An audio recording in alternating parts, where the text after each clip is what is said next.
Y ahora sí, estamos en vivo entonces.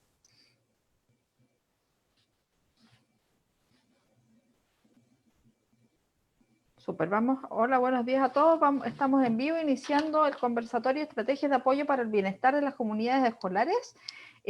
Como falta todavía un minuto para las 12 y vamos a empezar a las 12, vamos a esperar unos minutitos para que se reúnan más personas que nos vayan a ver desde todo Chile y ojalá de América Latina también.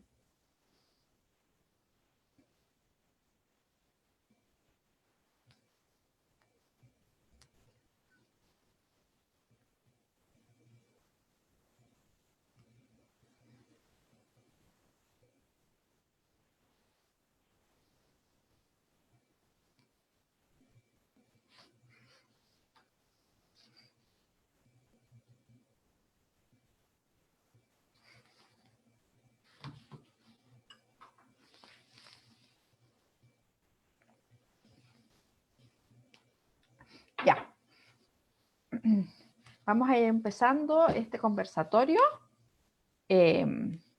Buenos días a todos y a todos los que están conectados. Les damos la bienvenida a este conversatorio sobre estrategias de apoyo para el bienestar de las comunidades escolares que ha sido organizado por los centros EduInclusiva de la Pontificia Universidad Católica de Valparaíso, por el Centro de Justicia Educacional de la Pontificia Universidad Católica de Santiago, Chile, perdón, y por el Centro de Investigación Avanzada en Educación de la Universidad de Chile. En esta ocasión profundizaremos en las recomendaciones propuestas por la Mesa Interuniversitaria de Educación a la Mesa Social COVID-19 para asegurar el bienestar de las comunidades escolares como objetivo prioritario en esta época de pandemia. Para esto tenemos un panel de lujo. Nos acompañan Verónica López, directora del Centro EduInclusiva de la UCB. Bienvenida, Verónica. Ernesto Treviño, investigador del Centro de Justicia Educacional de la Universidad Católica. Bienvenido también. Y Cristian Beley, investigador del Centro de Investigación Avanzada en Educación de la Universidad de Chile. Bienvenido también. Hola, buenas tardes. Muchas gracias a todos por acompañarnos, muchas gracias a ustedes también por darnos su tiempo, un minuto de su tiempo, y gracias a todos y todas las que están conectados. El formato en esta ocasión será que cada uno de nuestros panelistas haga su presentación desde distintos puntos de vista respecto a nuestro tema central, para luego vamos a pasar a las preguntas de quienes nos están viendo. Estamos contemplando un espacio de 10 minutos para cada panelista para sus presentaciones, por tanto unos 30 minutos de presentación, para luego tener un espacio de 30 minutos para que conversemos con todos y todas quienes nos están viendo desde sus hogares o desde sus trabajos. Para comenzar este conversatorio, le vamos a dar la palabra a Verónica López, quien va a exponer sobre qué pueden hacer las comunidades escolares para asegurar su bienestar. Verónica, muchas gracias. Hola, muchas gracias a todos. Gracias, Elizabeth. Mi nombre es Verónica López, yo soy del Centro de Investigación para la Educación Inclusiva y del Programa Apoyo a la Convivencia Escolar de la Universidad Católica de Valparaíso. Les quiero hablar y voy a compartir ahora una pantalla, si es que la tecnología me lo permite. Ahí está. Una breve presentación, porque nos prometimos unos 7 minutos, no sé si lo ven ahí bien, para hablarles de la estrategia de apoyo al bienestar de las comunidades escolares que elaboramos las personas que estamos aquí con ustedes hoy día presentes y otros, a partir de una invitación de la Mesa Social COVID-19 en materia de educación. Como ustedes saben, uno de ellos, de los 3 ejes propuestos, fue trabajar priorizando el bienestar de las comunidades escolares. ¿Qué significa esto?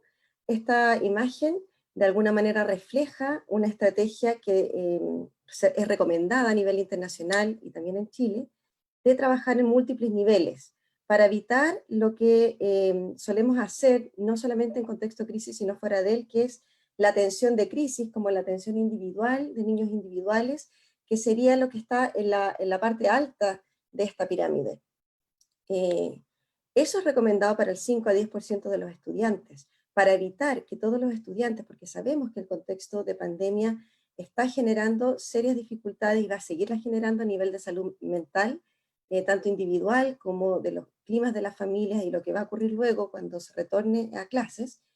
El tema es poner el foco en la promoción universal, que sería el componente que está abajo.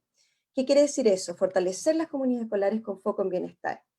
Y eso está recomendado para el 100% de los estudiantes. Un poco la idea es lo que nos hace bien a todos, que nos hace bien tener un buen currículum, un currículum ajustado, adaptado a las circunstancias, bajar las presiones, aumentar los apoyos. Eso nos va a permitir ir avanzando de una manera tal que podamos ir identificando a los niños en riesgo, a las familias que están más en riesgo de rezago, de que no están conectados, que tienen serios problemas quizás de conectividad, que no están enganchando, cuyas familias están trabajando y están perdiendo también sus fuentes laborales, se están enfermando, y eso entonces nos pone a algunos estudiantes y algunos familiares, quizás algunos cursos también, en una situación de mayor riesgo que entonces requiere de más apoyo focalizado. Esa estrategia de nivel 2 está recomendada para un 15 a 20% de los estudiantes, si es que hacemos primero las estrategias de nivel 1. Entonces, dado eso, yo les quiero, y esa es la intención de esta presentación, es mostrarles algunas cosas que las escuelas ya están haciendo, a partir de lo que nosotros desde el Centro IPASES hemos ido indagando respecto de qué están haciendo finalmente las escuelas. Como les señalaba, el gran mensaje que yo quisiera compartir es que en un contexto así, de una crisis de pandemia que nos está afectando todo, es muy importante mantener bajas las presiones, aumentando los apoyos. Y es importante estas dos cosas, porque si solamente aumentamos los apoyos, pero mantenemos las presiones muy altas, y de esa nos va a hablar luego Cristian, ¿cierto? Se vuelve incoherente el mensaje y el propio sistema. O sea, esto es, digamos, una propuesta que está basada en teoría de sistemas. Y esa teoría de sistemas requiere entender que el niño o el estudiante no está solo. Lo que le pasa en la sala de clases, en este entornos virtuales o a distancia, remotas, le está afectando. Es muy distinta la capacidad de soporte hoy día, y si tú quieres, de resiliencia, que tienen los estudiantes que están bien conectados a sus escuelas a través de los profesores, que los que no están y empiezan a estar mucho más desconectados. Eso lo pone a ellos en un riesgo muy importante de desvincularse de la escuela y por lo tanto de ir descontinuando sus trayectorias. Y de eso nos va a hablar entonces a continuación Ernesto. Lo que yo quiero señalar es que la idea de bajar las presiones y aumentar los apoyos, tenemos que pensarla en términos sistémicos, es decir, esto se requiere a nivel de la política educativa, respecto a las acciones que hace la escuela, que a su vez deben guardar relación y coherencia con lo que hace el profesor en la sala de clase. Y esto entonces también requiere pensarse que las estrategias de bienestar no solo afectan a los estudiantes, sino que deben realizarse en primer lugar con los profesores, pensando en el bienestar de los profesores y cómo resguardarlo, cómo facilitarlo, cómo evitar. Los profesores lo están pasando muy mal, ¿cierto? Ellos también están en sus casas teletrabajando con sus hijos, más del 70% de los profesores son profesores, entonces hay un tema de género ahí muy importante, y etcétera. Y desde ese punto de vista me gustaría centrarme en las estrategias de nivel 1, que son las que estaban abajo en la pirámide y que corresponden a las estrategias de promoción universal, o si le pusiéramos un hashtag, lo que es bueno para todos. Y les voy a mostrar algunas imágenes nomás porque no nos da el tiempo ahora. Luego esta presentación se puede mandar. Hay una versión más larga que presenté en el CPIP la semana pasada y que tiene que ver con algunas estrategias que están haciendo algunas escuelas, y ahí están los nombres, en Chile hoy día. ¿Para qué? Para conectarse con las escuelas. Entonces han movilizado el Facebook, lo han activado muchísimo. Esto es, por ejemplo, un apoyo a los emprendimientos de los apoderados, no solamente canastas familiares, sino de qué manera poder estar vinculado con el entorno social laboral de y apoyando ese entorno. Otro ejemplo son los diagnósticos socioemocionales que están haciendo algunos establecimientos. Este es un ejemplo de uno en Cerro Litre, Valparaíso. Ellos están realizando, ya lo hicieron, pasaron una encuesta, que era una encuesta en Word, Google Drive, pero se podía ver en celular, y entonces con un 80% de respuesta de los padres y madres y cuidadores, indagaron 3 ámbitos.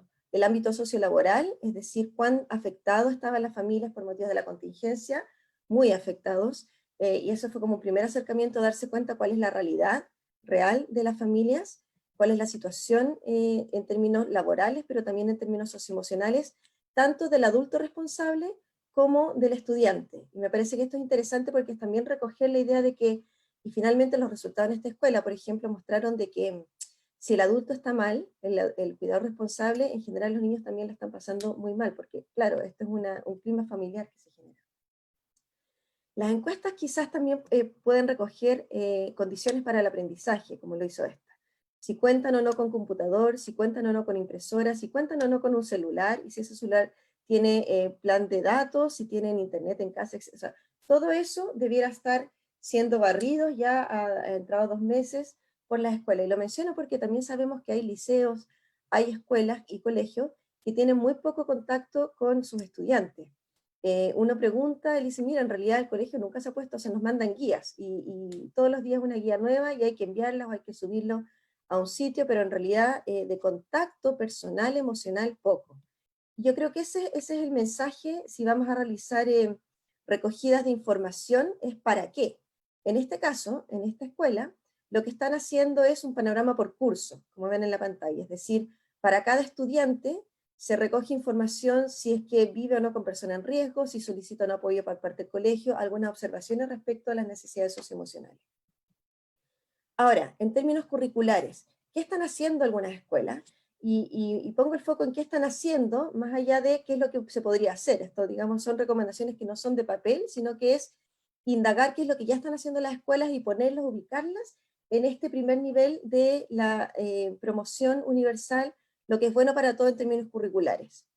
Acá tenemos el ejemplo que salió la semana pasada de las clases por radio que está realizando el Liceo Bicentenario de Arica, donde los profesores adaptaron, se pusieron en contacto con la radio local y adaptaron un espacio en el colegio, y todos los miércoles a las 5 de la tarde se juntan y realizan clases finalmente. ¿Por qué por radio? Porque tiene que ver con disminuir las barreras para el aprendizaje. Hay una barrera muy importante que ya hemos reconocido todos, que es el acceso a internet y a una conectividad buena. Cuando empezamos la pandemia, el Ministerio de Educación propuso, ¿cierto?, el aprender en línea como la estrategia online, que parecía interesante. Nos hemos dado cuenta que el 40%, entre 30 y 40% de los estudiantes no puede conectarse, y eso porcentaje además no se distribuye homogéneamente en la población. Por poner un ejemplo, entre La Pintana y Vitacura en Santiago hay una diferencia enorme de conectividad, ¿cierto? Y así también en las regiones. Otra estrategia a modo curricular es aprovechar entonces un poco buscar cuáles son los medios a través de los cuales los apoderados y los estudiantes sí pueden conectarse. Muchos de ellos sí ven el Facebook, entonces hay escuelas que han ido adaptando el Facebook, el fanpage del Facebook, para hacer cosas como la que estamos haciendo nosotras ahora, es decir, en este caso son cuentos online que suben los profesores, donde los pueden ver no solo los estudiantes, sino también sus familias. En términos curriculares, nos hemos dado cuenta que hay varios colegios que están empezando a aplicar las metodologías ABP, o aprendizaje basado en proyectos. Y esto nos parece muy interesante porque tiene que ver con juntar, articular, nuclearizar, es la palabra que está usando el Colegio de Profesores, para hablar de la posibilidad de poder transformar el currículum generando actividades que son proyectos, es decir, que los niños tienen que hacer algo, generalmente con sus familias, pero no tienen que hacer una cosa para cada asignatura, sino que las juntan, ¿cierto?, a través de nudos de aprendizaje nucleares o centrales. Y este es el caso de un establecimiento que está usando proyectos y los juntan por ciclos, primero, segundo, tercero, cuarto, quinto, sexto, y además por disciplina. Entonces, internivel y además es interdisciplinario.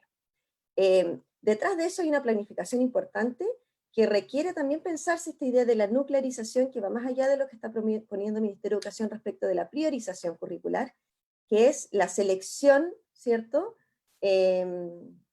decidida por alguien, en este caso la Unidad de Currículum Educativo, la UCE, Unidad de Currículum de Evaluación, respecto a cuáles son los aprendizajes imprescindibles. Si tú quieres, esta es una manera distinta porque tiene que ver con, además de lo imprescindible, cuáles son los aprendizajes socialmente relevantes para un contexto como el COVID. Y entonces aquí hay un ejemplo de una planificación que está proponiendo el Colegio de Profesoras y Profesores a través de las orientaciones para el trabajo pedagógico en contextos COVID.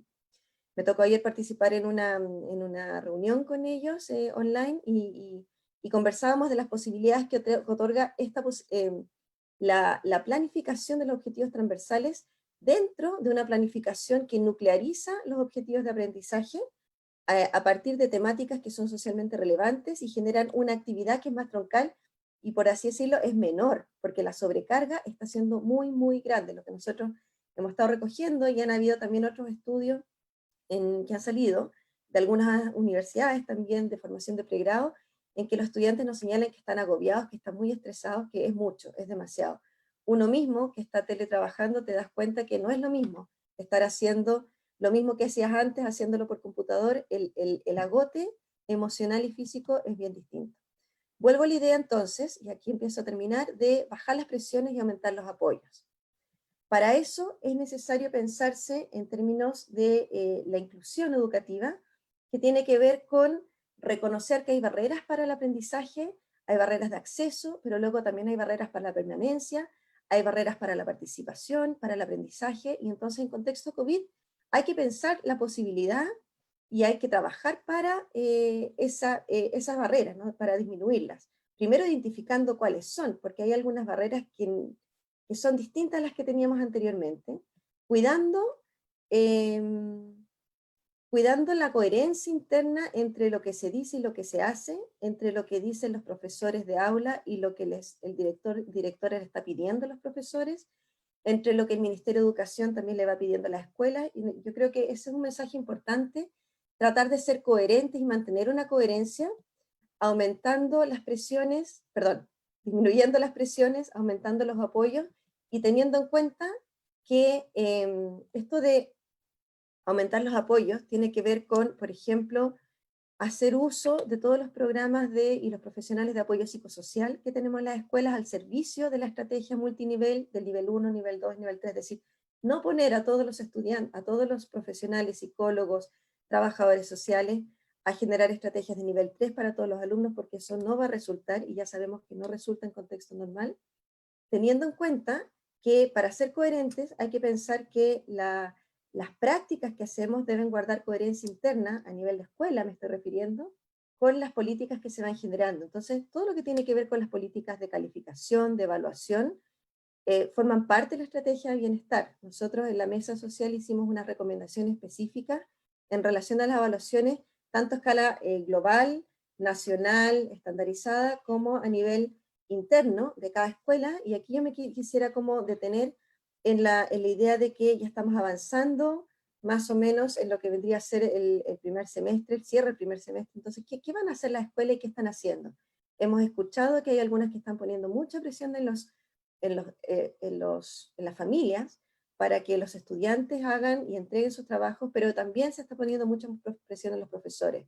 Entonces, la idea de ser coherente entre las prácticas, la cultura y las políticas es que la idea del apoyo al bienestar de las comunidades escolares guarda muchísima relación finalmente con la estrategia de inclusión educativa en lo que tiene que ver con diversificación curricular, adaptaciones curriculares y apoyo socioemocional. Muchas gracias. Muchas gracias, Verónica, por tu presentación. Vamos a contarles que tenemos mucha gente conectada. Algunos están conectados desde Arica, Tomé, Talca, Iquique, Ovalle, Linares, Pudahuel, Temuco, Gualañé, Los Ángeles, Chile Chico, Santiago también. Saludos a todos ustedes y acuérdense que después de las exposiciones de cada uno estamos recibiendo preguntas también para que los investigadores conversen con ustedes. Ahora vamos a darle el pase a Ernesto Treviño, quien va a exponer sobre equidad, calidad y bienestar en las trayectorias de los estudiantes. Ernesto, te damos la palabra. Desde Vallenar también nos dicen acá, que nos están saludando. Muchas gracias, Lizzy. Muy buenas tardes. Bueno, mi nombre es Ernesto Treviño, de la Facultad de Educación de la Universidad Católica y del Centro de Justicia Educacional. Quiero agradecer mucho la invitación a este evento y voy a tratar de explicar en 7 minutos una presentación que originalmente tenía 42 láminas. Voy a tratar de ir al fondo del asunto, y este fondo del asunto tiene que ver con un elemento pre-pandemia. Antes de la pandemia, y todavía ahora lamentablemente, tenemos en nuestro sistema escolar una perspectiva bastante confusa en relación con qué significan calidad y equidad de la educación. Y por lo tanto, es en este momento cuando se hace mucho más necesario tener esa definición para tomar decisiones respecto a qué vamos a hacer con nuestras escuelas y nuestros estudiantes. Y en ese sentido, la propuesta conceptual, digamos, es que solo puede haber equidad y calidad de la educación cuando tenemos procesos educacionales, escolares, de buena calidad, cuando se alcanza un buen rendimiento o logro académico en lo general, cuando las trayectorias de los estudiantes a lo largo de su vida educativa o escolar son regulares, y cuando observamos también que a lo largo de este periodo de socialización los estudiantes acumulan habilidades de tipo social, emocional, desarrollo físico y también elementos que hacen a la ciudadanía. Yo creo que frente a esta situación, nosotros en Chile, por lo general nos hemos centrado en el rendimiento o logro académico. Y me parece a mí que el contexto de la pandemia, finalmente y lamentablemente de una manera no muy amable, le puso el cascabel al gato en el sentido de hacernos cargo de estos elementos que ya venían de suyo bastante descendidos antes de la pandemia. Y de eso les voy a hablar en mi segunda lámina que resume las restantes 42. En primer lugar, cuando uno observa qué ocurre con los procesos educativos en las escuelas, nosotros lo que hemos podido ver, de acuerdo a la investigación acumulada que tenemos en Chile, es que en general los profesores, los docentes, son trabajadores respetuosos y relativamente afectuosos con los estudiantes. Enseñan el currículum, tienen mucho foco en la cobertura curricular, claro que con una enseñanza tradicional y falta de protagonismo de los estudiantes. Sin embargo, también aquí hemos podido observar que hay una presión desde la política educativa y también desde los sostenedores, desde las direcciones escolares, por la cobertura curricular, como si eso fuera el aprendizaje. Y eso genera mucha presión en términos de procesos en la escuela. Además, hasta hace muy poco tiempo, y lamentablemente tenemos evidencia anecdótica que aún con el sistema de admisión en algunas regiones se ha hecho algo de trampa, pero se hace selección de estudiantes o se hacía selección de estudiantes, y también dentro de los procesos las escuelas a veces deciden poner a los buenos en el A y a los más o menos en el B y a los que le siguen y le siguen y le siguen en el F. Todos esos procesos tenemos evidencia en Chile que son perjudiciales para el desarrollo de los estudiantes. Y también hemos podido ver desigualdades de género en los procesos de aula. Las docentes, las educadoras, las profesoras y los profesores atienden más a los niños que a las niñas. Con respecto al logro cognitivo, un sencillo resumen: desde 2009 no pasa nada. Entre 2000 y 2009 subió y están estancados desde 2009 y se mantienen también desigualdades de género. Con respecto a las trayectorias educativas, estamos tan preocupados muchas veces del logro promedio de la escuela que se nos olvida que atendemos niños. Cuando nosotros hacemos una revisión de cómo funcionó, por ejemplo, en la educación media, la corte 2009-2012, bueno, encontramos que solo el 14% de esa corte pasó de primero a cuarto soplado sin ningún cambio. El 86% de esa corte tuvo una trayectoria irregular. Y el 34% de esa corte abandonó la educación media antes de terminarla. Por lo tanto, de poco sirve darle cariño a los niños si no lo enfocamos profesionalmente también a cuidar a que estén dentro de la escuela a lo largo de esta trayectoria. Los estudiantes con necesidades educativas especiales, lamentablemente, abandonan y de una manera muy pronunciada a partir del quinto año básico y a final de octavo prácticamente ya no hay estudiantes con necesidades educativas especiales en el sistema escolar. También en las trayectorias vemos desigualdades de género, en este caso a favor de las niñas que tienen mejores trayectorias en general que los varones, pero aún así, al momento de entrar a las carreras, quedan en desventaja en las carreras más masculinizadas, por decirlo de alguna manera. Y para cerrar, en términos de desarrollo, esto venía antes de la pandemia, antes del estallido social. Tenemos a un 22,5% de la población infanto-juvenil con algún trastorno o impedimento psiquiátrico. Cuando nos enfocamos en la población de 4 a 11, es casi el 30% de esa población. Y entre un 15 y un 25% también de la población infanto-juvenil muestra una obesidad creciente. También el 22% de la población menor de 18 años está en condiciones de pobreza. Este es el doble de la condición de los mayores de 18 años. Y por último, la incidencia de las necesidades educativas especiales en el primer quintil es el triple de la incidencia en el último quintil de ingreso. Todos estos indicadores pre-pandemia ya nos venían indicando que era necesario cuidar a los niños y por eso pusimos las trayectorias. No es una trayectoria escolar, estamos cultivando un ser humano para el futuro. Y lamentablemente y fallidamente nuestro sistema escolar se ha puesto como objetivo prácticamente único el logro cognitivo, y en ese único logro cognitivo llevamos 10 años fallando miserablemente. Muchas gracias. Muchas gracias, Ernesto, por esta exposición. Estamos haciendo exposiciones bien breves para poder acotarnos en el tiempo también de este conversatorio general. Recordarles a todos que luego de esta serie de panel vamos a recibir preguntas para que ustedes nos pueden ir mandando ya desde el chat, lo estamos anotando. Nuestro equipo que está apoyando técnicamente, Catalina, Cristian y Andrea, las están anotando para poder intentar responderlas todas.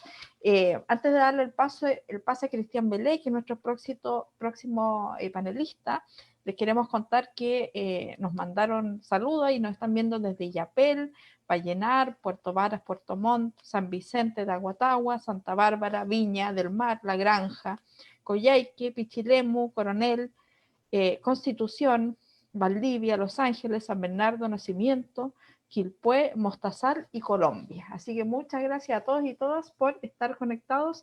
Y ahora sí, de nuevo les contamos que esperamos las preguntas de todos ustedes para después del último panel que viene ahora Cristian Beley. Cristian, te damos el pase. A propósito, no. Perdón, Cristian, sí, va a hablar sobre políticas públicas en este tema, específicamente sobre el CIMSE. Sí, bueno, muchas gracias. Buenas tardes a todas, a todos. Gracias Ernesto y Verónica por comenzar y poner el tema de manera tan interesante. Comparto todo lo que ellos han dicho, lo que Verónica ha dicho y quiero construir sobre eso.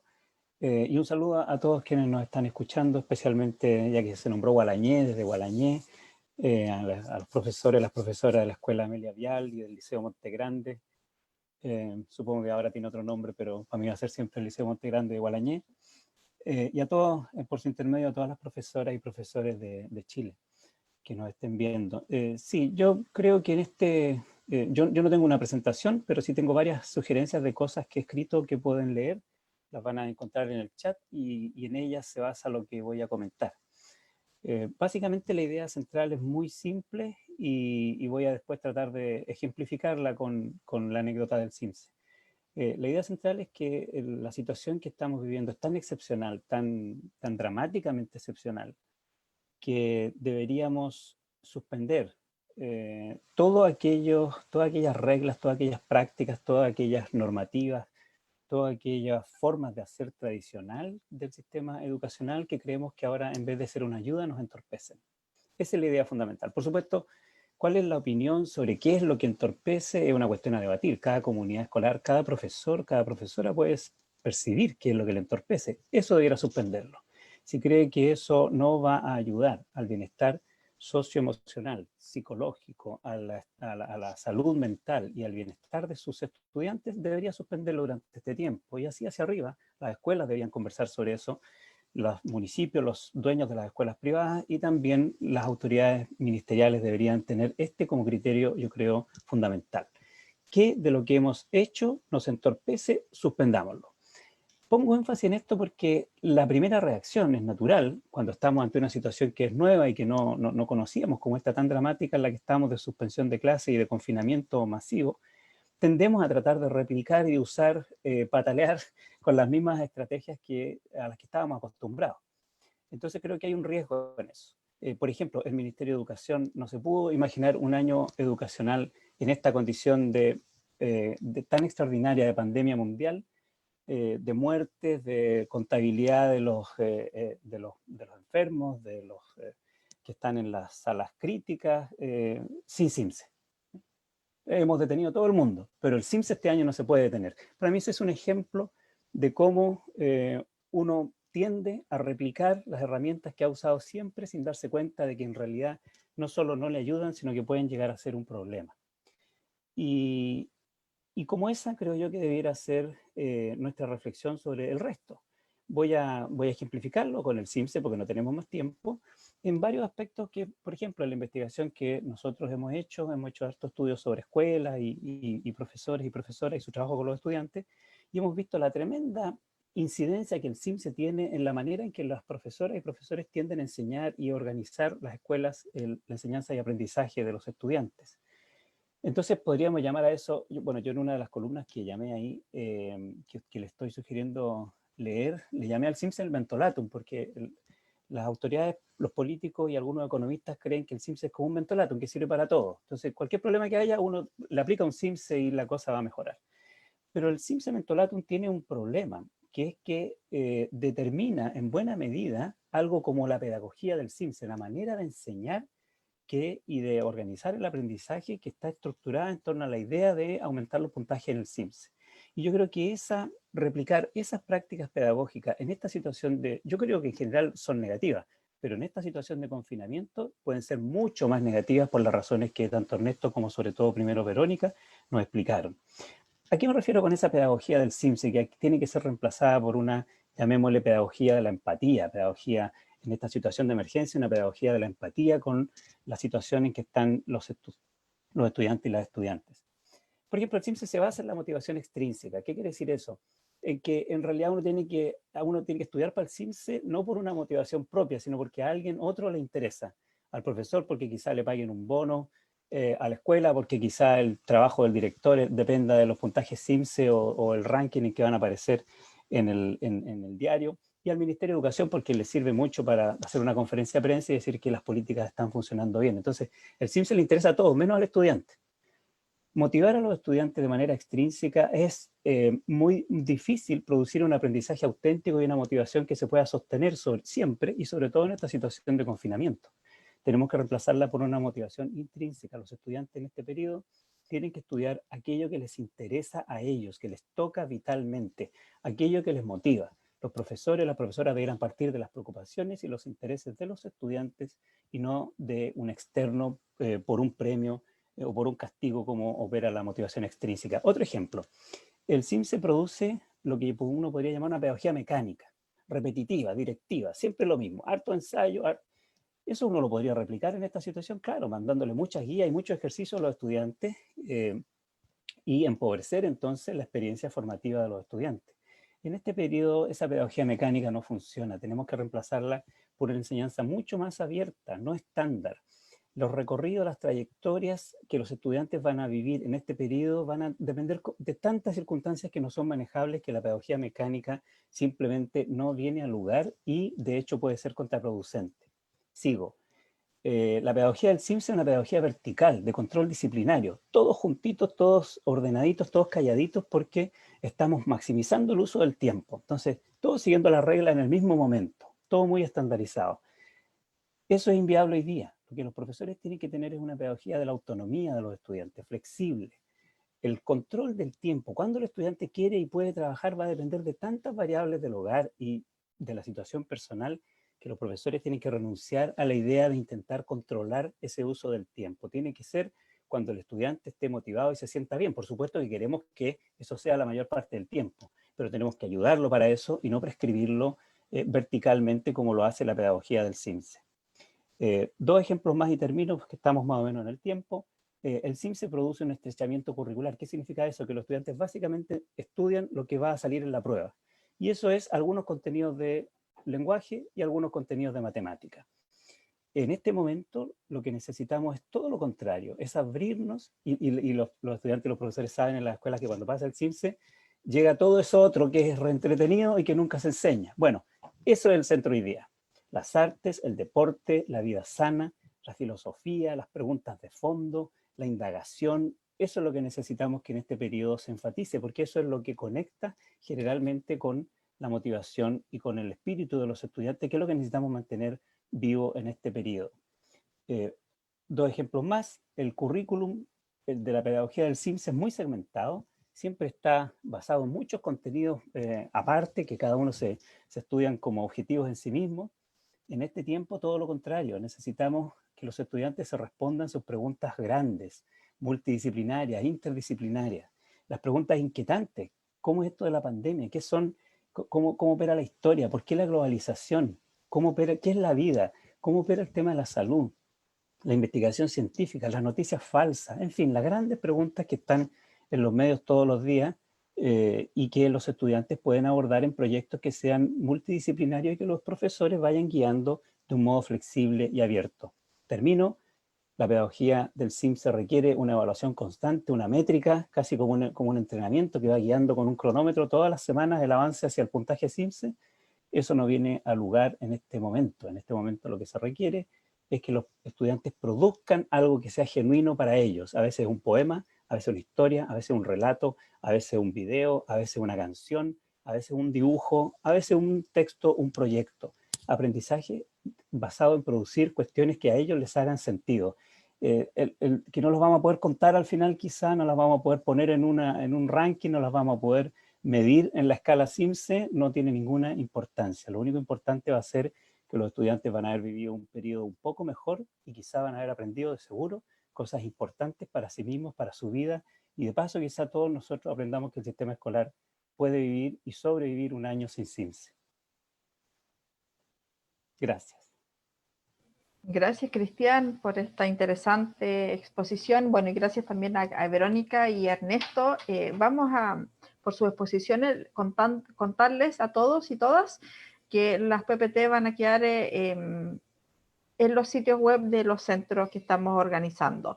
Y ahora vamos a dar paso a las preguntas. Tenemos hartas preguntas, harta gente conectada. Contarles que nos escribieron desde España, desde Antuco también.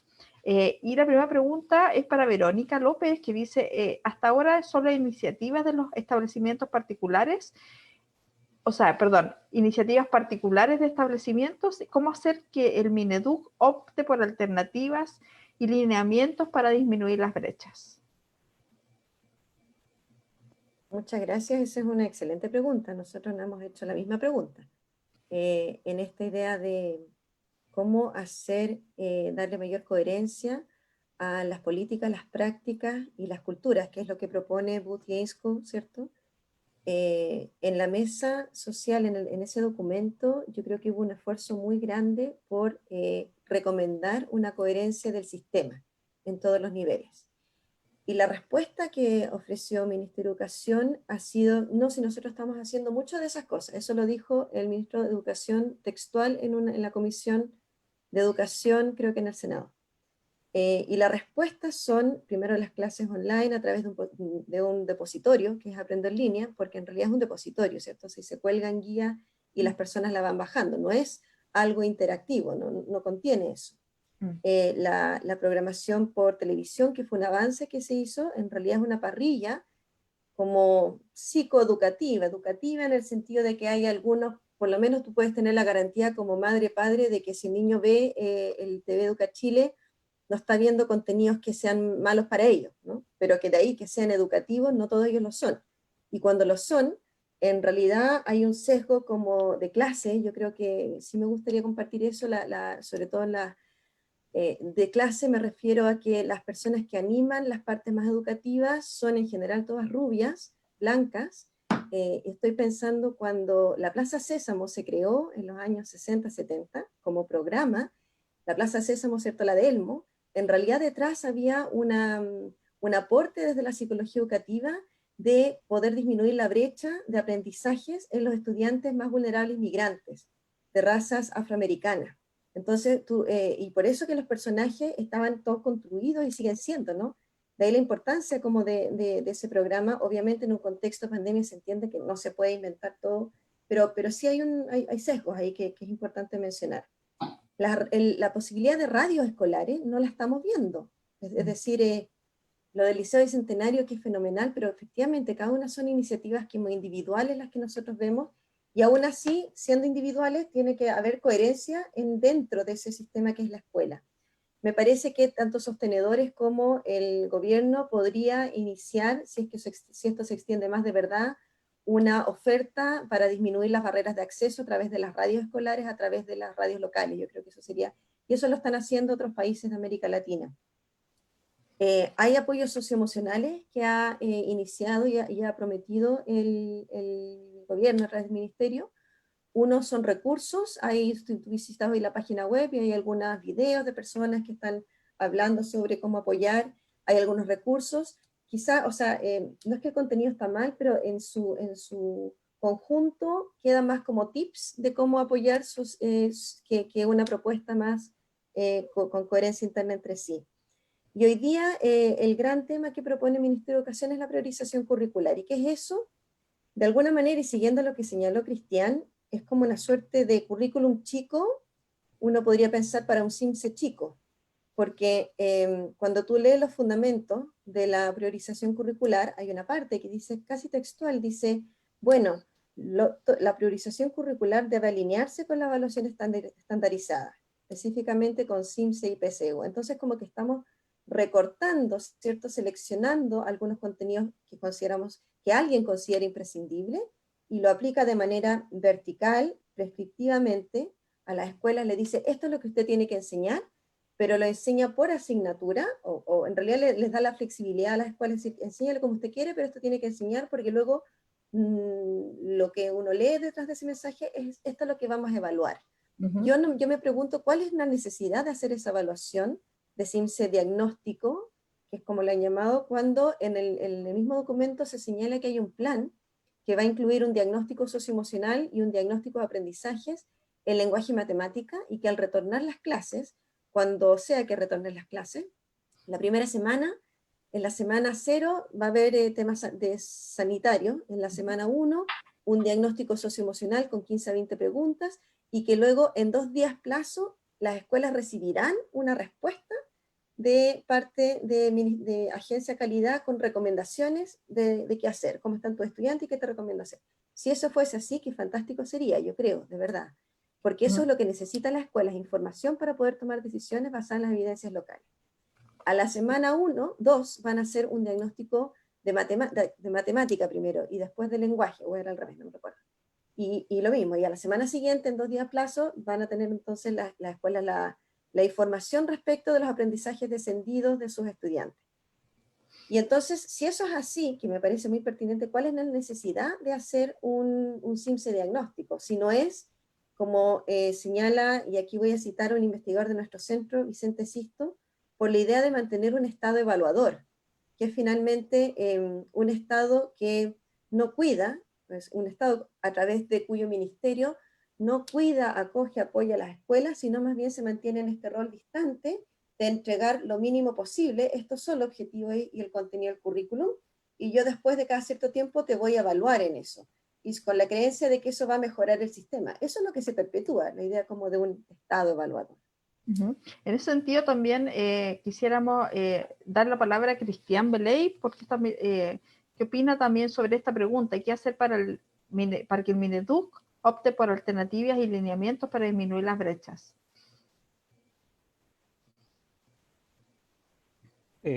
concuerdo con todo lo que ha dicho Verónica.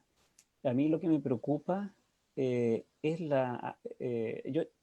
yo creo que el Ministerio de Educación está acogiendo en parte las críticas que se le han hecho, en el sentido, por ejemplo, de enfatizar las dimensiones socioemocionales, psicológicas de los estudiantes, en los modos que está diciendo Verónica, en tratar de diversificar los apoyos hacia las escuelas y no confiar todo en las plataformas online, y en hacer esta priorización curricular y en enfatizar que van a haber muchos dispositivos de apoyo, no solo el Ministerio, estoy pensando en la Agencia de la Calidad, para los directivos, apoyo a distancia para tratar de trabajar. Pero mi preocupación fundamental sobre todo eso es que en general el Ministerio parece estar más preocupado de qué va a ocurrir cuando volvamos a clases.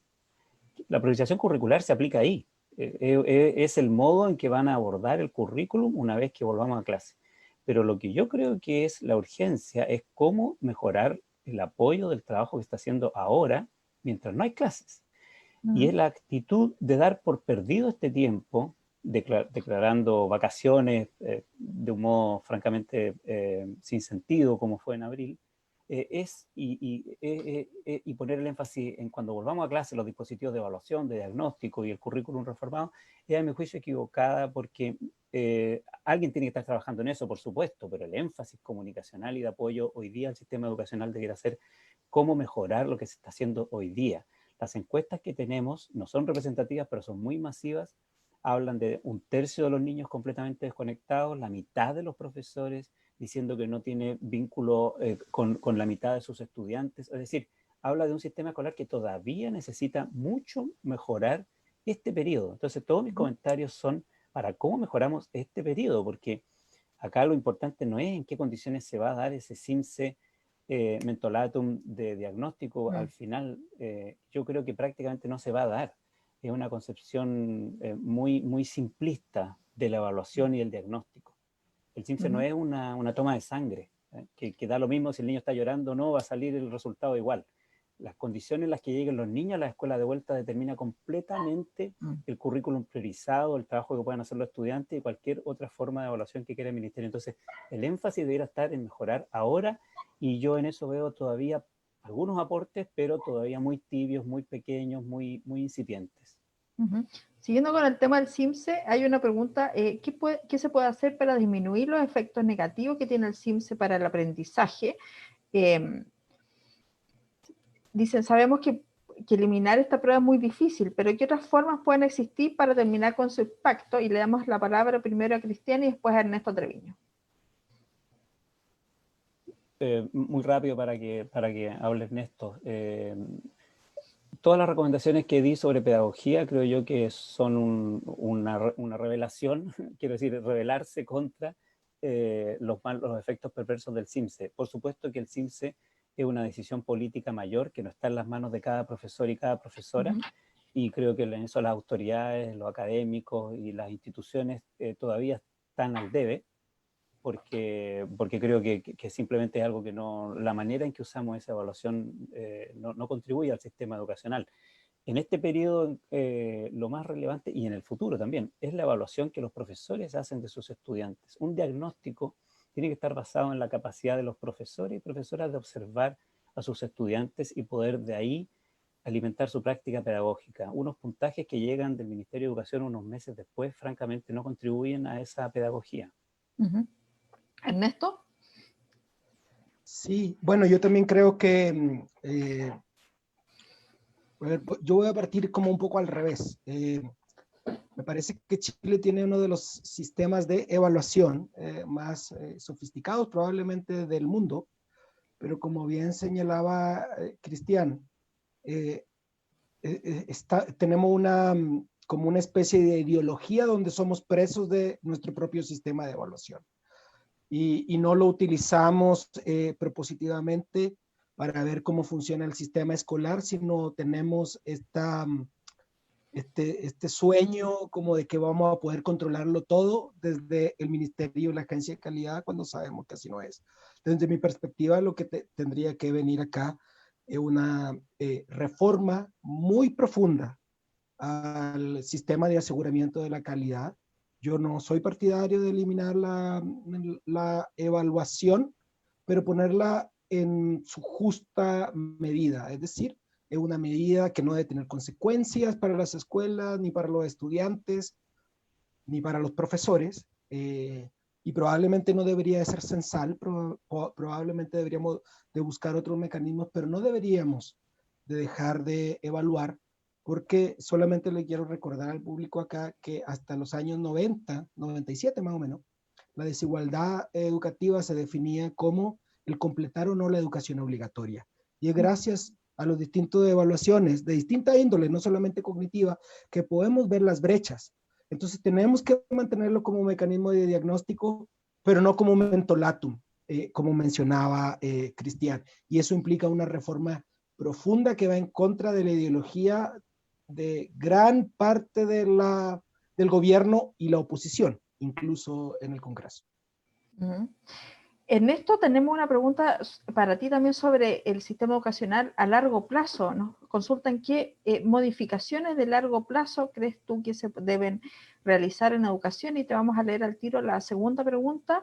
Si consideras que las trayectorias que presentaste se pueden mejorar durante este momento de la pandemia, y qué se puede lograr, qué se puede hacer para lograr una mayor justicia educacional.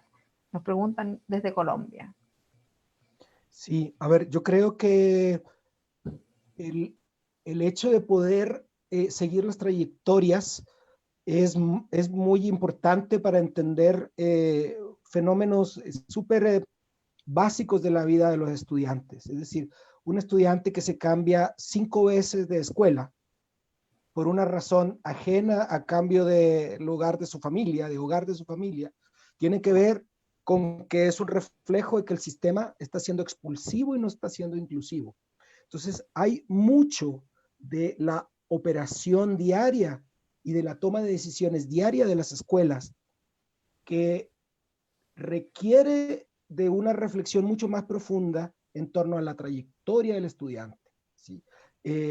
Sin embargo, las señales de política educativa también son muy erradas, porque no hay ningún indicador que yo recuerde de política educativa sobre mantención de una trayectoria positiva que esté relacionado con algún incentivo.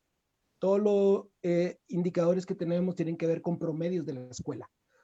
Por lo tanto, tenemos que cambiar el foco hacia el seguimiento de niños, y nuestros países tienen la capacidad de hacerlo porque tenemos ya los sistemas computacionales y las bases de datos, incluso para hacerlo semanal, mensual. Pero efectivamente hay esta separación o este distanciamiento de la autoridad central, como se mencionaba antes, en donde, bueno, las escuelas resuelven, ¿no? Eso por un lado de los cambios de largo plazo. Y la segunda pregunta que me hiciste, Lizzy, déjame que la apunte por aquí, tenía que ver con los cambios de largo plazo en el sistema educacional y con el tema de las trayectorias educativas. De las trayectorias, no, mira, las trayectorias educativas, qué buena pregunta. Las trayectorias educativas son pésimas. Y lo único que podemos esperar después de una catástrofe es que sean peores. Por lo tanto, lo que tenemos que hacer no es evaluar a los niños en el CIMSE, sino es reencantarlos con conectarse con su escuela ahora, si es factible, pero de manera muy, muy fuerte, seguir a esos niños y reconectarlos con la escuela cuando se retomen las actividades, porque en la educación media es muy probable que ese 34% que vimos en la cohorte de 2009-2012 pueda llegar hasta un 50% o más, y por lo tanto hay que tomar las medidas preventivas, y esas medidas preventivas requieren más apoyo de la autoridad nacional, pero corren por cuenta de los sostenedores y las escuelas, que son quienes conocen a los estudiantes y pueden levantar el teléfono, mandar un WhatsApp o un correo electrónico. Tema muy preocupante, urgente también, ¿no? Tenemos 2 preguntas relacionadas con el tema de priorización curricular, Verónica. Miren, nos dicen, ¿consideran que estamos en un buen momento para que las comunidades educativas puedan priorizar su sistema educativo? Es decir, que bajo el marco legal que da la priorización curricular del ministerio, pueden las comunidades escoger qué van a aprender sus estudiantes, esto con el fin de definir el tipo de sujeto a desarrollar para esa comunidad. Esa es una pregunta. Y la otra, relacionada, ¿con qué concepto nos quedamos para el trabajo curricular? ¿Priorización o nuclearización? ¿Verónica? Gracias, Elizabeth. Están como relacionadas las dos preguntas. La pregunta como que si entiendo bien, se hace la pregunta, nosotros ahora tenemos la posibilidad, el ministerio ya bajó, cuáles serían como los mínimos posibles, nosotros podemos seleccionar dentro de eso. Eso sería como entiendo la pregunta. Claro, Mi respuesta, creo que eso es lo que está pidiendo el Ministerio de Educación. Entonces, este es el marco, si el marco era así de grande, que en realidad era excesivamente grande, tenemos una cantidad de objetivos de aprendizaje enorme, y hay una disputa disciplinar importante cada vez que se ha intentado condensar el currículum, y eso no es tampoco un problema de las escuelas, ¿no? Y muchas veces de los gobiernos, sino que son las propias disciplinas que entonces abogan y hacen abogacía pública para que eso no ocurra. Entonces, ¿cómo transformamos el currículum en un contexto normal, en un contexto de crisis? En el contexto de crisis tenemos una oportunidad, que el currículum, digamos que está tan mal construido en términos de la extensión y se exige tanta cobertura que ni siquiera se alcanza, porque no se alcanza a pasar todos los planes y programas, que la oportunidad es hacerlo de un modo distinto, como lo que les señalaba que están haciendo algunas escuelas utilizando metodologías que ya se conocen, tampoco es inventar la rueda en este momento, como aprendizaje basado en proyectos. Que no es solamente priorizar, porque tú estás priorizando algunos contenidos, pero estás nuclearizando porque estás diciendo, los vamos a hacer todos juntos, vamos a seleccionar estas asignaturas, estos objetivos de aprendizaje a través de esta actividad. Y entonces mi respuesta sería como la sugerencia, en realidad, basarse no solo en el qué van a priorizar, sino en el cómo lo van a hacer, y yo creo que ahí se juega como el meollo del asunto, porque si tú lo haces como más de lo mismo, más guías, cada asignatura por separado, más presión sobre las evaluaciones, las tareas, las pruebas que van a hacer, bueno, eso en realidad es como seguir la rueda, seguir la misma máquina de siempre. Si tú lo haces de esta otra manera, priorizando curricularmente, pero modificando el cómo tú entregas esos contenidos, por ejemplo, haciendo estas grandes preguntas de la humanidad que señalaba Cristian. ¿Por qué estamos en este contexto y qué nos hace necesitarnos los unos a los otros? Y eso, como un proyecto, por ejemplo, eso entonces genera una priorización que en realidad no es solo priorización, sino es una nuclearización. Y quizás esa es mi respuesta sería la segunda, van de la mano, pero tienen objetivos distintos. La priorización es priorizar, es decir, seleccionar con un enfoque prioritario cuál es más importante que otra. La nuclearización es encontrar cuáles son los nodos centrales más relevantes para que un estudiante pueda aprender de una manera significativa y que eso le quede algo en la vida. Ahora, desde un punto de vista de este estado evaluador, es mucho más fácil evaluar un currículum priorizado, donde te digo, esto es lo que voy a prescribir y esto es lo que a fin de año te voy a evaluar, que un currículum nuclearizado, porque eso obviamente requiere y permite la autonomía, mayor creatividad. No es que la priorización no lo permita, ¿no? Y está dentro del marco de flexibilización que tiene este estado evaluador. Pero yo pienso que no son excluyentes, que son complementarias de todas maneras. Pienso que al realizar nuclearización igual estás priorizando y que esas priorizaciones pueden finalmente guiarse en función de los objetivos de aprendizaje identificados como imprescindibles e integradores por el Ministerio de Educación. Entonces me parece que son complementarios, no son excluyentes. Tenemos una pregunta para todos los panelistas y nos cuentan ¿qué acciones recomiendan para mantener y promover el bienestar de los docentes, que son actores fundamentales en este proceso? Le doy la palabra a Ernesto, tal vez. Sí. A ver, yo creo que si uno hace un poquito un análisis de la situación, y Verónica lo mencionaba al inicio de la charla, los docentes tienen un rol muy clave, pero también un poco ingrato, porque representan una especie de nodo en una red, ¿sí? De alguna manera, la escuela, con sus equipos interdisciplinarios y sus docentes, bueno, están en contacto con los niños, tienen que entender de alguna forma las distintas situaciones de las que provienen los niños, la situación por la que está pasando su familia, y simultáneamente ellos también son afectados por la pandemia, ¿sí? Sí. Por lo tanto, el punto número uno debería ser que las comunidades escolares también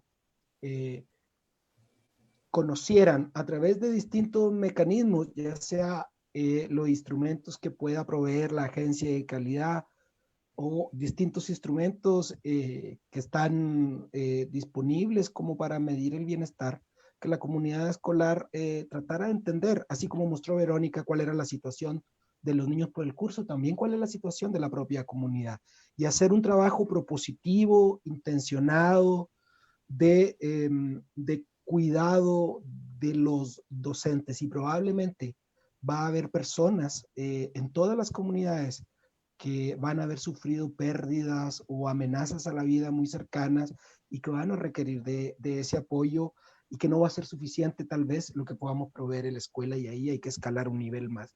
Pero los docentes juegan ese rol clave de apoyar a los niños, de apoyar a las familias y de ser un puente con las escuelas.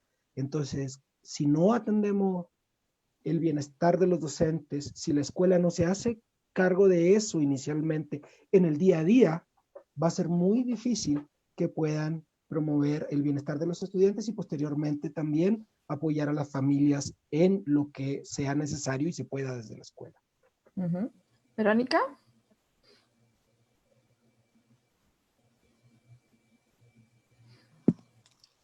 Sí, yo estoy de acuerdo en que es necesario pensarse, leyendo las preguntas, como que me da la idea de que tenemos en Chile una visión de que la educación es así, ¿no? Es como con una perspectiva evaluativa y con un currículum fijo que luego se evalúa.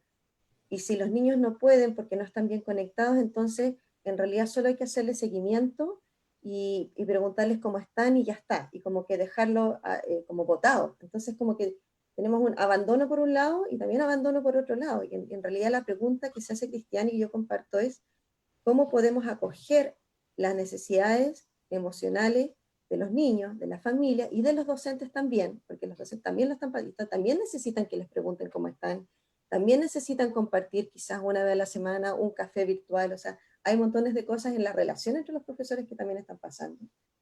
Pero como que tenemos la idea de que o es de esta manera o no es. Y esa sensación de blanco y negro es lo que creo que nos deja muy, muy a oscuras.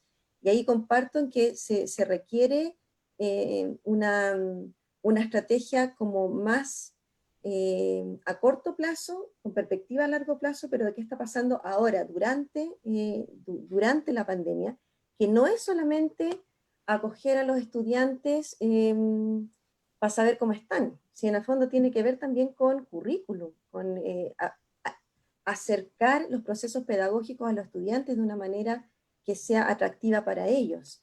Y eso sí se puede hacer en el contexto de pandemia. Y hay ejemplos, el Liceo de Arica lo está haciendo, o sea, de verdad que es posible. Claro que uno esperaría quizás una política más integrada desde arriba para permitir esto, pero de todas maneras con la autonomía que hoy día tienen los sostenedores, por ejemplo, se podría hacer. Nuestra recomendación es en relación a los profesores, es que las escuelas se piensen primero el bienestar de los docentes de manera en serio. O sea, qué es lo que hoy día los está afectando, cuáles son los profesores que también están más afectados que otros porque quizás tienen niños chicos, están cuidando adultos mayores y de verdad que es muy difícil, y cómo generamos estrategias también como de apoyo, cuidado para esos profesores que les permitan luego a la par que ir como formando, ¿no? Porque esto es hay que ir formando, pero en realidad a realizar apoyo, contención y aprendizaje socioemocional se aprende haciendo también. Y en eso creo que la apuesta de la mesa social COVID, de la pirámide multinivel, tiene que ver con poner al servicio de los niños todos los apoyos que pueda la escuela, a través de sus psicólogos, trabajadores sociales, pero también a través de los profesores asistentes de la educación.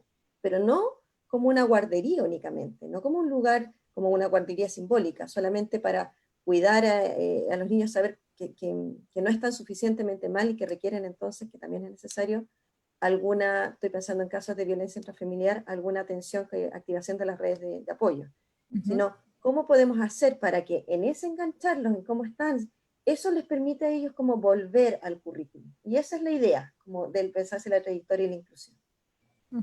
Tenemos una pregunta de la Escuela Especial Tomé, que dice, ¿qué piensan de la validación de estudios para estudiantes de las escuelas especiales con contenido de educación general básica, seleccionados y priorizados por sus docentes para asegurar su trayectoria de acuerdo a exigencias del decreto 83?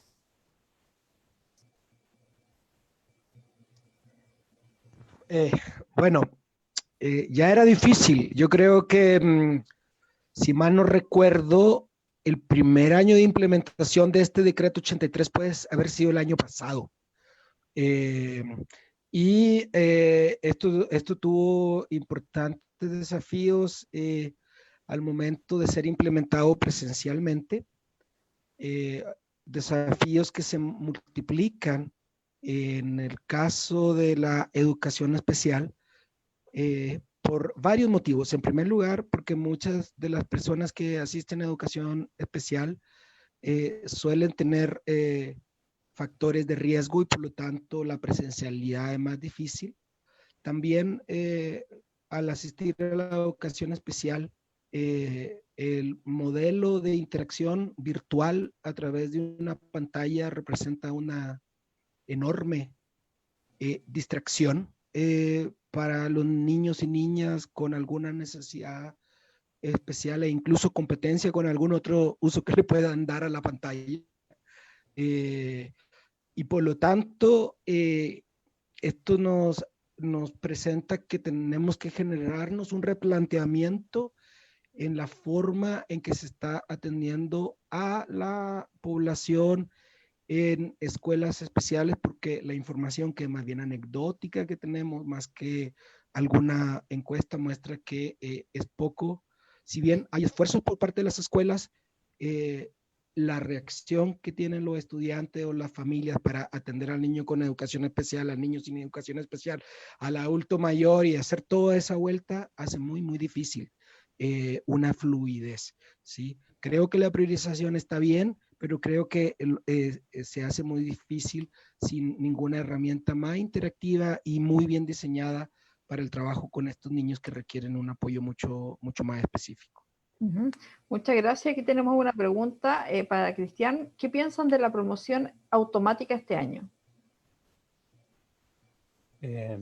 Sí, bueno, es una de las propuestas que hemos hecho desde el inicio. En realidad, una vez que advertimos que este año va a estar muy interrumpido, va a ser muy irregular, castigar a los niños haciéndolos repetir es otro de los ejemplos del tipo de reglas que si son difíciles de justificar en un año normal, en este año de pandemia, confinamiento obligado, es francamente imposible a mi juicio. Así que creo que tenemos que ver el año escolar como un ciclo de aprendizaje mucho más largo. La priorización que ha hecho el Ministerio, entiendo, acoge esa idea, que este año no se encierra en sí mismo, sino que se ve en conjunto con el año que viene. Y eso para mí incluye, obviamente, el hecho de que la repitencia este año no tiene cabida. Yo quisiera aprovechar para decir algo sobre lo que se estaba hablando en este mismo énfasis de los profesores. Las encuestas muestran que muchos profesores, una proporción importante de los profesores, están abordando esto más bien solas, que no han tenido apoyo de sus equipos, que no tienen coordinaciones o son muy leves, muy esporádicas. Y yo diría que esa es una primera recomendación. Los profesores tienen que estar juntos, las escuelas tienen que coordinarse, el trabajo es muy complejo y como lo explicó Verónica, el riesgo de la salud mental de los propios profesores también está aquí. Pero además creo que hay otra razón. Creo que si un profesor hace varios cursos, es muy difícil monitorear 80, 90, 100 estudiantes. La unidad acá, de nuevo, otro ejemplo, no es el curso, no es la asignatura. Esas son las cosas que funcionan en los años normales. En este año, la unidad son las personas. ¿Cuántos estudiantes puede cada profesor, profesora monitorear y atender y llevarles el pulso? Entonces, deberían las escuelas concentrarse en que cada profesor monitorea una cierta cantidad de estudiantes, su curso probablemente, y los otros profesores contribuyen con materiales, con recursos, pero el monitoreo, el seguimiento, no debiera ser una multiplicación que además desde el punto de vista de los estudiantes, cuando son las asignaturas separadas, es recibir un montón de llamadas y de requerimientos de los profesores. Entonces, yo creo que es muy importante que tengamos la capacidad de suspender por este año la idea automática de responder como lo hacemos siempre. Le va a ayudar a los profesores y le va a ayudar a las familias y a los estudiantes. Creo que en el contexto del confinamiento obligado, en el que están la mayoría, están casi todos los niños, las niñas y sus familias, estarles repitiendo que se van a atrasar, que están perdiendo oportunidades de aprendizaje, que esto puede ser irreversible, que después no van a poder encontrar trabajo, que les va a ir mal en la universidad, en la vida, y quizás van a terminar delincuentes porque no están estudiando, es francamente no tener una empatía mínima. No podemos estar repitiéndoles a los estudiantes y sus familias, a los que tenemos confinados obligadamente sin clases y nadie eligió no ir a clases, estarles diciendo, mire, usted está en un riesgo gigantesco, déjeme decirle que está en una cuerda floja, en un precipicio. ¿Qué sentido tiene eso? Eso no quiere decir, como estaba explicando Verónica, que nos dé lo mismo. No hay nada más motivante y mejor para la salud mental que estar aprendiendo y haciendo cosas interesantes que enganchan a los estudiantes. No se trata de llamarlos para decirle cómo amaneció hoy día, cómo durmió anoche. Se trata de acompañar un proceso lo más sano posible de explotación dentro de los límites del confinamiento, explotación de la curiosidad, de la salud física, de la vida sana, de la intelectualidad también, del arte y de la convivencia con otros en la medida de lo posible, porque estamos confinados físicamente, pero no virtualmente. Entonces, es muy importante, creo yo, el que el sistema escolar se comprometa que a la vuelta se va a hacer cargo de todos estos retrasos y puestas al día, y no estar en este momento en que las personas están confinadas obligadamente, machacándoles, que además están en un riesgo gigantesco. Muchas gracias, Cristian. Vamos a ir cerrando porque ya estamos pasada la hora que teníamos planificada inicialmente, pero vamos a darle un espacio final a cada uno de los panelistas para que vaya cerrando con sus ideas centrales. Verónica. Bien, quisiera referirme a los apoyos que cuentan las escuelas dentro de lo que son como los recursos humanos. Que no son, o sea, están los profesores de aula, y luego hay otros profesionales que están en la escuela. Sabemos, por la línea de convivencia y bienestar del Centro de Inclusiva, aplicamos una encuesta representativa y nos arrojó que casi todas las escuelas, y la variabilidad, la verdad, es mínima y no hay diferencias por dependencia, casi todas las escuelas aplican la estrategia de atención a crisis de niños, en vez de realizar una estrategia multinivel como la que les estamos mostrando. Y esa es la realidad. O sea, esa yo agregaría además al cuadro de Ernesto. Chile tiene una cantidad de recursos psicosociales enorme en comparación a otros países, y no lo estamos invirtiendo bien. Hoy día tenemos una oportunidad de hacerlo distinto. Mi recomendación aquí sería basarnos en los recursos humanos, apoyarnos harto en los recursos humanos al servicio de lo que tradicionalmente se entiende como inclusión, ¿cierto? Niños con necesidades educativas especiales, es decir, las educadoras diferenciales, apoyo psicopedagógico, porque ellos tienen la pedagogía de la inclusión que forma parte de las estrategias de nivel 1, y que eso es lo que se requiere ahora. De hecho, las experiencias que hemos ido recogiendo, la directora se ha ido apoyando mucho de las educadoras diferenciales que están en su establecimiento, porque conocen de la práctica y de la teoría de la inclusión, saben cómo hacerlo. Y entonces ellas pueden ayudar, digo ellas porque suelen ser más mujeres, ¿no?, a los profesores jefes y a los profesores de aula en su trabajo.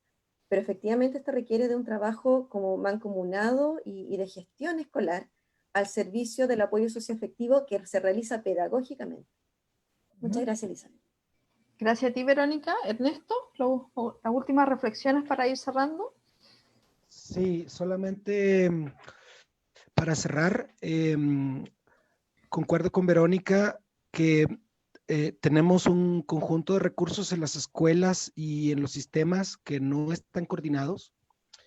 Y mi reflexión final para las escuelas, sobre todo, es que vamos a tener que cambiar la forma de trabajar. Yo creo que esto nos pone en perspectiva, tenemos una pandemia mundial, no sé si quieres algo en Chile, no es un terremoto en Chile, es una pandemia mundial. Hace 100 años que esto no ocurría, es como una guerra. Por lo tanto, seguir las alternativas normales, como mencionaba Cristian, no es la forma de actuar. Y por lo tanto, esto va a requerir ponernos nuevamente de acuerdo con la dificultad que esto tiene en el trabajo a distancia en la comunidad escolar, profesores y directivos, para cambiar radicalmente lo que habíamos pensado hacer este año y el próximo y enfocarlo de una manera distinta. No hay forma de que uno pueda aprender si tienes enfrente a un león que te quiere comer.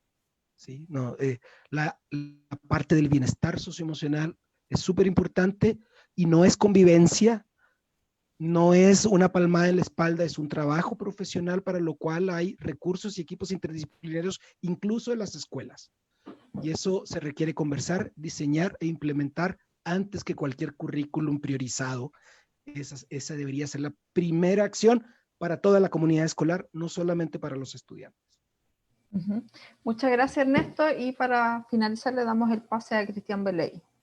Sí, bueno, además de lo que he estado mencionando, yo pondría un foco especial en reconectar a ese, no sabemos cuánto, imaginemos un tercio o 40% de estudiantes que parecen relativamente desenganchados. Y eso creo yo que supera los esfuerzos de un profesor o una profesora. En algunos casos es porque simplemente no hay teléfono, no hay contacto, y creo que nos lleva a pensar en términos locales, las autoridades locales. También ahí el modelo tan atomizado de educación en Chile no nos ayuda.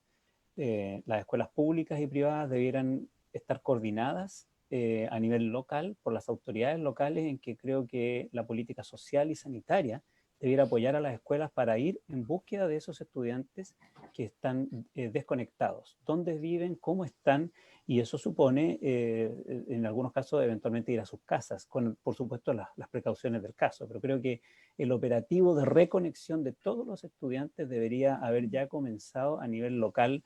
Insisto, eso es algo más que un profesor tratando de conseguirse un número de teléfono que alguien perdió. Bueno, muchas gracias a todos los expositores, muchas gracias a todos también y a todos y a todas quienes vieron desde regiones tan distintas, tan variadas de Chile, también desde Sudamérica, incluso desde otros continentes. Las PPT las vamos a subir a los sitios del web de los centros que estamos organizando, y el video va a quedar también grabado y arriba en nuestro Facebook del Centro de Investigación Avanzada en la Educación, y también en las páginas, las redes sociales del Centro de Educación Inclusiva y del Centro de Justicia Educacional de la Universidad Católica. Muchas gracias a todos y todas y esperamos verlos en una próxima oportunidad. Chao, chao, que estén bien. Chao, chao, gracias.